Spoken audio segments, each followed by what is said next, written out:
नमस्कार दोस्तों, रोजगार समाचार के इस बुलेटिन में आपका स्वागत है। आज मैं स्टाफ सिलेक्शन कमीशन द्वारा अनुवादकों की परीक्षा की भर्ती के संबंध में दी गई जानकारी के बारे में आपको अवगत कराने आया हूं।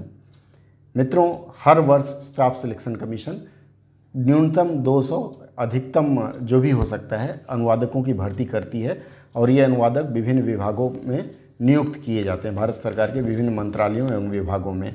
तो कल से ही इसकी सूचना जारी हुई है और ऑनलाइन फॉर्म भरने की प्रक्रिया कल से शुरू हो गई है। आज मैं इसकी बारीकियों के बारे में आपको बताने जा रहा हूं। सबसे पहले तो ऑनलाइन एप्लीकेशन 29 जून से भरना प्रारंभ हो गया है। आप इसका लाभ उठाएं और यदि आप पात्र हैं तो इसका फॉर्म भरना शुरू कर दें। यह फॉर्म 25 जुलाई तक आप भर सकते हैं, रात के 23:30 तक, अर्थात 11:30 बजे रात तक आप इस फॉर्म को भर सकते हैं। लेकिन मैं निवेदन करूंगा कि आप यदि फॉर्म भरना ही चाहते हैं तो अंतिम तिथि का इंतज़ार ना करें। इसमें सिर्फ 100 रुपये फ़ीस लगते हैं और वह भी SC ST महिलाओं को और एक सर्विसमैन को उस फ़ी में छूट है। तो मित्रों, 100 रुपये की फ़ी में यह नौकरी ख़राब नहीं है। तो जो लोग फ़ी माफ़ी के पात्र हैं वो तो कर ही दें, जो माफ़ी के पात्र नहीं हैं वो भी कर दें। इसमें मैं सबसे पहले आपको बता दूं कि फ़ी आप ऑनलाइन माध्यम से ही भर सकते हैं और यदि ऑनलाइन नहीं भरना चाहते तो आप चालान इसमें से निकाल करके फॉर्म भरने के बाद और फिर चालान के माध्यम से बैंक में पैसे जमा कर सकते हैं। जमा करने के बाद आपको फिर से उसमें एक नंबर देते हैं, UTR नंबर या कोई नंबर दिया जाता है, वो आपको अपलोड करना पड़ता है। तो बेहतर है कि आप ऑनलाइन डेबिट कार्ड का अगर इस्तेमाल करते हो, भीम ऐप का इस्तेमाल करते हो, तो आप ऑनलाइन इसका भुगतान कर दें। चलिए अब हम बाकी चीज़ों के बारे में देखते हैं। इसमें देखिए आयु में भी छूट दी जा रही है, 30 वर्ष तक आपकी आयु होनी चाहिए। उसके अलावा SC ST को 5 वर्ष की छूट दी जाएगी, OBC को 3 वर्ष। यदि आप PWD कैंडिडेट हैं तो आपको 10 वर्ष की छूट दी जाएगी और PWD के साथ में अगर आप OBC भी हैं तो आपको उम्र में 13 वर्ष की छूट जाएगी। अगर आप PWD के साथ में SC ST के भी वर्ग में आते हैं तो आपकी आयु सीमा में कुल छूट 15 वर्ष की दी जाएगी, अर्थात 45 वर्ष तक की उम्र तक आप आवेदन कर सकते हैं। यदि आप भूतपूर्व सैनिक हैं तो आपकी पूरी सेवा में से आपकी आयु घटा दी जाती है और उसमें 3 वर्ष और जोड़ दिया जाता है। 50 वर्ष की उम्र तक आप इस परीक्षा के लिए आवेदन कर सकते हैं।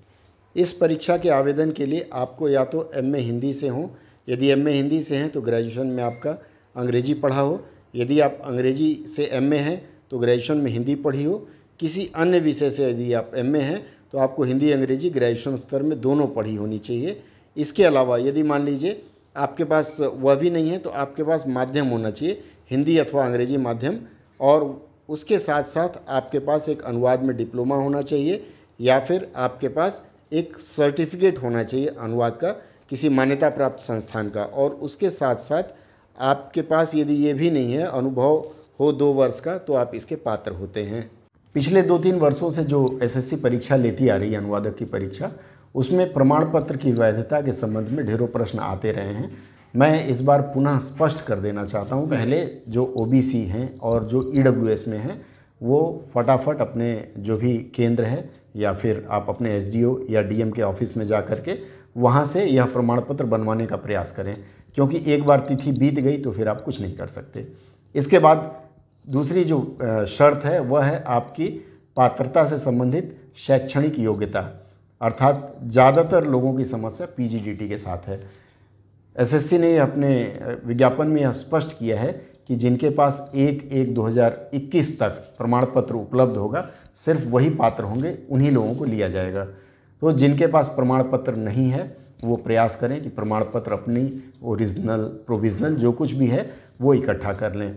जो लोग अभी तक PGDT नहीं कर पाए हैं और वो यह आशा कर रहे हैं कि दिसंबर सत्र में मैं प्रवेश ले लूँगा और 2022 या 2021 दिसंबर तक, तो उन लोगों को मैं बताना चाहूँगा कि आप लोग सावधान रहें। 1 जनवरी 2021 के बाद आपकी जो भी शैक्षणिक योग्यता है उसका प्रमाण पत्र SSC स्वीकार नहीं करेगी। इसके अलावा कुछ नई जानकारी इसमें और आई है। एक बॉर्डर रोड ऑर्गेनाइजेशन है, इसका काम है भारत की सीमाओं पर सड़क बनाना।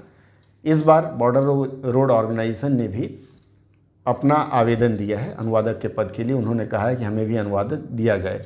तो इसके लिए जो अनुवादक चयनित होंगे उन्हें हृष्ट पुष्ट और पूर्ण रूपेण मेडिकली और फिजिकली फिट होना पड़ेगा।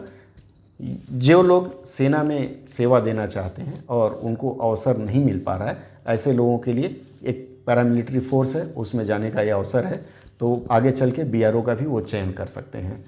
दूसरी बात वैकेंसीज़ की बता दूं, इसमें कुल वैकेंसी 275 है।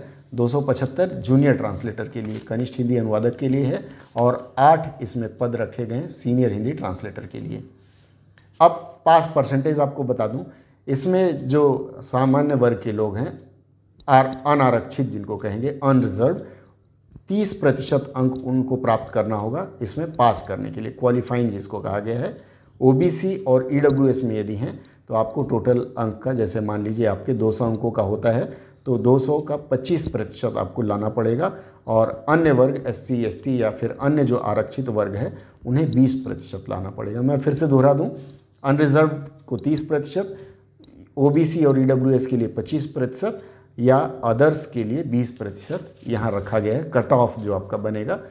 इसकी परीक्षा 2 सत्र में होगी। पहली होगी कंप्यूटर बेस्ड, उसमें आपके ऑब्जेक्टिव या वस्तुनिष्ठ प्रश्न होंगे जिसको आपको टिक करना है या चयन करना है। उसके अनुसार आपके जो भी अंक आएंगे उसमें यदि आप क्वालिफाई करते हैं तो फिर आपको पेपर 2 के लिए बैठने दिया जाएगा। पेपर 2 की परीक्षा आपको पेन पेपर से देनी है, उसमें अनुवाद और निबंध के लिए दिया जाता है। इस सब का विवरण मैं अपने पूर्व के वीडियोज़ में दे चुका हूँ, आप लोग वहाँ से देख सकते हैं। तो मित्रों, देरी ना करें और यथाशीघ्र इस पद के लिए आवेदन करना शुरू कर दें।